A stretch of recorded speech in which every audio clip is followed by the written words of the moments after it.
Hello everyone, welcome to maths magic with rakhi.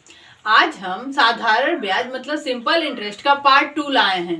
Part 1 में हमने कुछ उसके बेसिक्स और कॉन्सेप्ट और बिना फॉर्मूला के उसको कैसे सॉल्व कर सकते हैं वो सीखा है। अब पार्ट 2 में हम एग्जाम में आने वाले ऐसे बड़े बड़े क्वेश्चन को कैसे विद इन सेकेंड सॉल्व कर सकते हैं वो सीखने वाले हैं।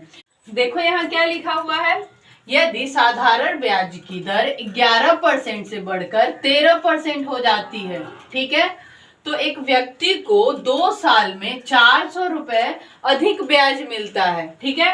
तो मूलधन पूछ रहा है। जब भी ऐसा क्वेश्चन दिया हो जिसमें ब्याज बढ़कर या घटकर इतने से इतना हो जाता है, तो ऐसे में हम क्या करेंगे, यहाँ बोल रहा है ना दर हमारा 11 से 13 हो गया, मतलब कितना बढ़ गया, 2% बढ़ गया, ठीक है। इसके बाद क्या बोल रहा है, तो एक व्यक्ति को 2 साल में 400 रुपए अधिक ब्याज मिलता है। अब यहाँ कितने साल का बोल रहा है, तो 2 साल का। तो हमारा कुल ब्याज कितना बढ़ेगा,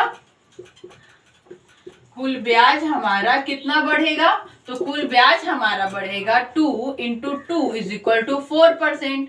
अब ये 2 हमारा देखो यहाँ पे जो यहाँ बढ़ा था ये वाला है, और ये वाला 2 हमारा क्या है 2 साल में, मतलब कि हमारा टोटल कितना हो गया 4%। अब यहाँ पे क्या दिया हुआ, बढ़ के कितना हुआ था 400 बढ़ा था, मतलब कि ये जो हमारा 4% आया है इसका वैल्यू यहाँ पे कितना दिया हुआ है 400 दिया हुआ है। इससे अगर हम 1% का वैल्यू निकाल लें तो कितना आ गया 100 रुपए। अब अगर 1% का वैल्यू हमारा 100 रुपए है तो कोई भी जो मूलधन होता है वो तो 100% होता है, तो हमारा मूलधन मतलब कि प्रिंसिपल कितना हो जाएगा 100% हो जाएगा। तो 100% का वैल्यू क्या हो जाएगा, बस इसमें 100 का मल्टीप्लाई कर दो, 100 × 100 = क्या हो जाएगा 40 हम लोग लगा देंगे, मतलब कि 10,000, ठीक है। मतलब उसका मूलधन कितना हो गया 10,000। चलो मैं एक बार और समझा देती हूँ। देखो यहाँ क्या लिखा है, उसका वार्षिक दर जो था वो 11 से बढ़कर 13 हो गया, मतलब उसका दर कितना बढ़ गया, तो 2% बढ़ गया।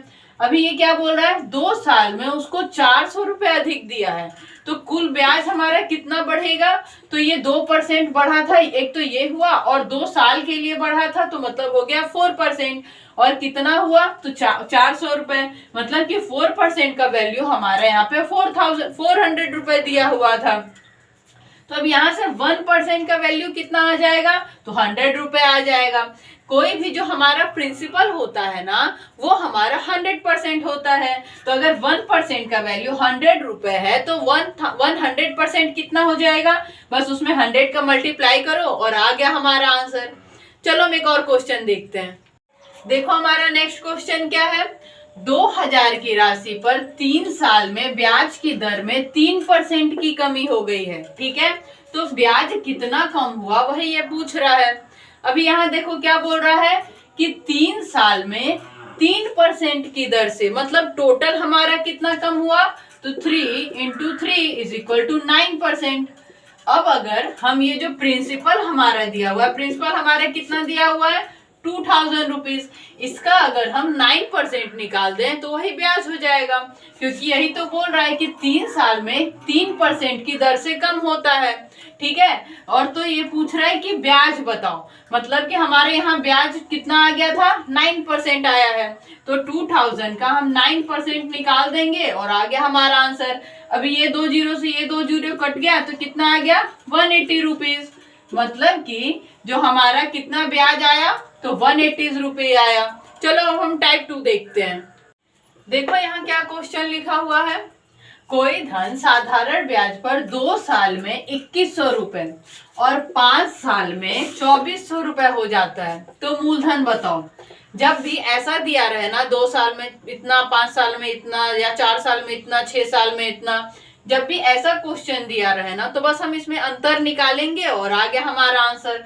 देखो यहाँ क्या लिखा हुआ है, 2 साल में हमारे कितना था 2100 रुपए, ठीक है, और 5 साल में कितना है 2400 रुपए है, मतलब कि हमारा 3 इयर्स में कितना ब्याज मिल गया, 3 इयर्स में हम लोग को 2400 में से 2100 माइनस करेंगे तो कितना आ जाएगा, 2400 में से 2100 माइनस करेंगे तो हमारा कितना आ गया 300 रुपीज। ठीक है, मतलब कि 3 ईयर्स में हमारा आ गया 300, तो हमारा 1 ईयर में कितना आ जाएगा 100 रुपीज। ठीक है, इसके बाद ये क्या बोल रहा है कि मूलधन बताओ। अभी यहाँ पे 2 साल में हमारा अमाउंट जो था वो कितना आया था, तो 2100 रुपए आया था। और 1 ईयर का हमारा ब्याज कितना है, तो 1 ईयर का ब्याज हमारा 100 रुपए है। अगर 1 ईयर का ब्याज हमारा 100 रुपए है तो 2 ईयर का कितना हो जाएगा 200 रुपए हो जाएगा। तो बस हमारा यहाँ पे 2 साल का टोटल अमाउंट कितना दिया था, तो 2100 रुपए। तो यहाँ पे इसमें से इसको माइनस कर देंगे और आ गया हमारा, तो प्रिंसिपल हमारा क्या हो जाएगा, तो हो जाएगा 2100 माइनस 2 ईयर का ब्याज कितना था 200 रुपीज इज इक्वल टू 1900 रुपए। This is the answer.